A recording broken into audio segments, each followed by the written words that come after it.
Dracula by Bram Stoker, Chapter 13, Dr. Seward's Diary, continued. The funeral was arranged for the next succeeding day, so that Lucy and her mother might be buried together. I attended to all the ghastly formalities, and the urbane undertaker proved that his staff were afflicted or blessed with something of his own obsequious suavity. Even the woman who performed the last offices for the dead remarked to me, in a confidential, brother-professional way, when she had come out from the death-chamber, "She makes a very beautiful corpse, sir. It's quite a privilege to attend on her. It's not too much to say that she will do credit to our establishment." I noticed that Van Helsing never kept far away. This was possible from the disordered state of things in the household. There were no relatives at hand, and as Arthur had to be back the next day to attend his father's funeral, we were unable to notify anyone who should have been bidden. Under the circumstances, Van Helsing and I took upon ourselves to examine papers. He insisted upon looking over Lucy's papers himself, and asked him why, for I feared that he, being a foreigner, might not be quite aware of English legal requirements, and so might in ignorance make some unnecessary trouble. He answered me, I know, you forget that I am a lawyer as well as a doctor, but this is not altogether for the law. You know that, when you avoid the coroner, I have more than him to avoid. There may be papers such as this." As he spoke, he took from his pocket-book the memorandum which had been in Lucy's breast, and which she had torn in her sleep. "When you find anything of the solicitor who is for late of Mrs. Westenra, seal all her papers and write to him tonight.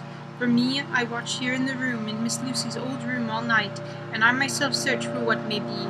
It is not well that her very thoughts go into the hands of strangers." I went on with my part of the work, and in another half-hour had found the name and address of Mrs. Westenra's solicitor, and had written to him. All the poor lady's papers were in order, except explicit directions regarding the place of burial were given. I had hardly sealed the letter when, to my surprise, Van Helsing walked into the room, saying, "Can I help you, friend John? I am free, and if I may, my service is to you." "Have you got what you looked for?" I asked, to which he replied, "I did not look for anything specific. I only hoped to find I have all that there was, only some letters and a few memoranda and a diary new begun. But I have them here, and we shall for the present say nothing of them. I shall see that poor lad tomorrow evening, and, with his sanction, I shall use some." When we had finished the work in hand, he said to me, "And now, friend John, I think we may be to bed. I want to sleep, both you and I, and rest to recuperate. Tomorrow we shall have much to do, but for tonight there is no need of us. Alas." Before turning in, we took a look at poor Lucy. The undertaker had certainly done his work well, for the room was turned into a small chapel ardente. There was a wilderness of beautiful white flowers, and death was made as little repulsive as might be. The end of the winding sheet was laid over the face when the professor bent down and turned it gently back. We both started at the beauty before us, the tall wax candle showing sufficient light to note it well. All Lucy's loveliness had come back into her in death, and the hours that had passed, instead of leaving traces of decay's effacing fingers, had but restored the beauty of life, till positively I could not believe my eyes that I was looking at a corpse. The professor looked sternly grave. He had not loved her as I had, and there was no need for tears in his eyes.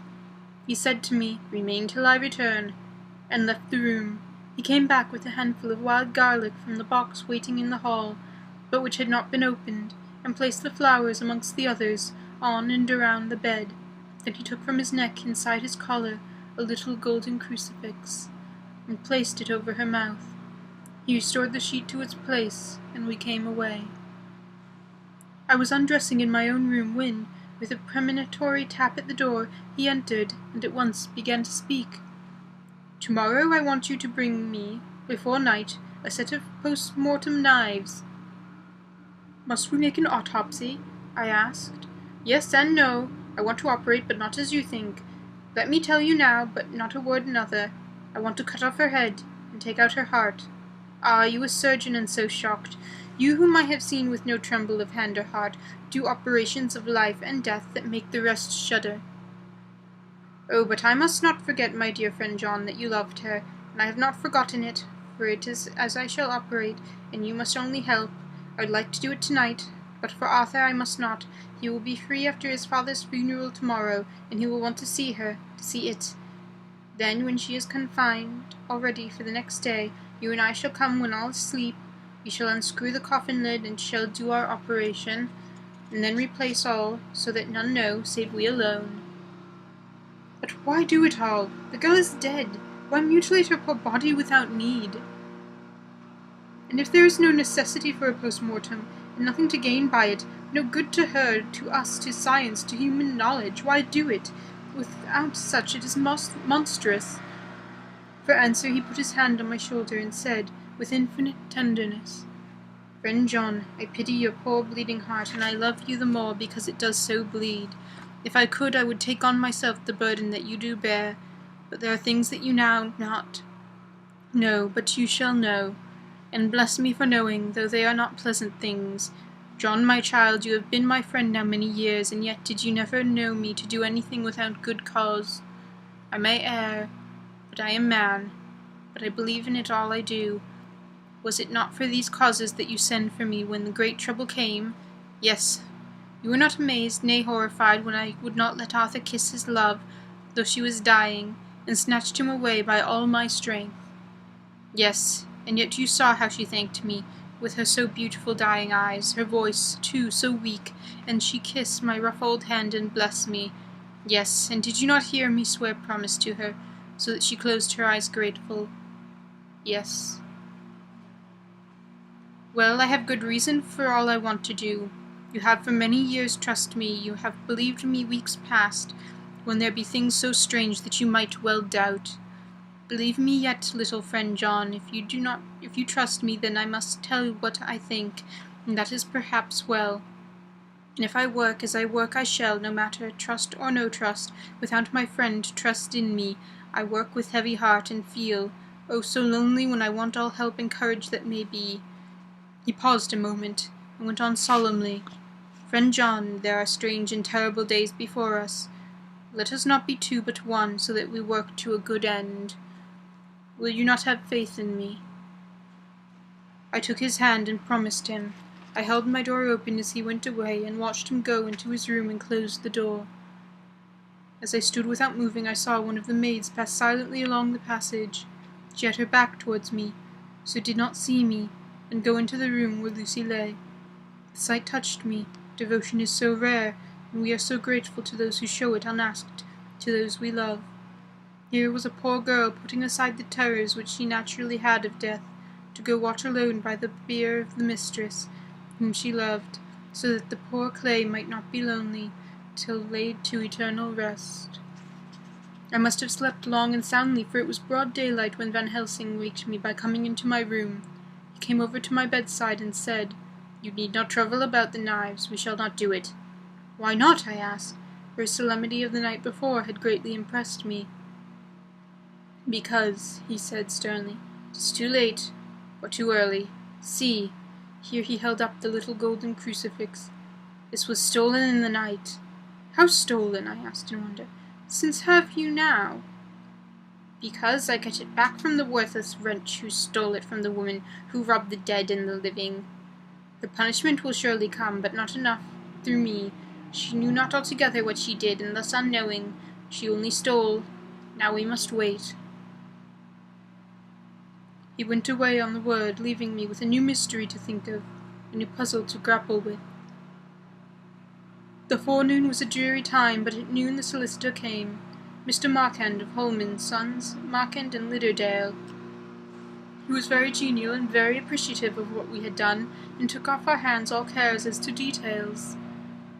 During lunch he told us what Mrs. Westenra had for some time expected sudden death from her heart, and had put her affairs in absolute order.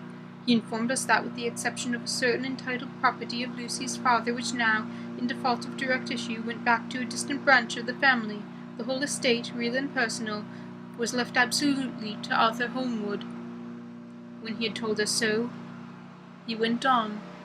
Frankly, we did our best to prevent such a testamentary disposition, and pointed out certain contingencies that might leave her daughter either penniless or not so free as she should be to act regarding a matrimonial alliance.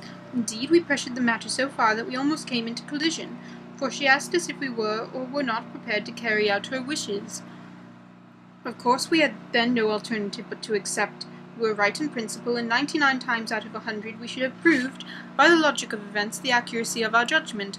Frankly, however, I must admit that in this case any other form of disposition would have rendered impossible the carrying out of her wishes, for by her preceding her daughter the latter would have come into possession of the property, and even though she only survived her mother by 5 minutes, her property would, in case there were no will, and a will was a practical impossibility in such a case, have been treated, at her decease, as under instancy, in which case Lord Godalming, though so dear a friend, would have no claim in the world, and the inheritors being remote, would not be likely to abandon their just rights for sentimental reasons regarding an entire stranger. I assure you, my dear sirs, I am rejoicing in the result, perfectly rejoiced.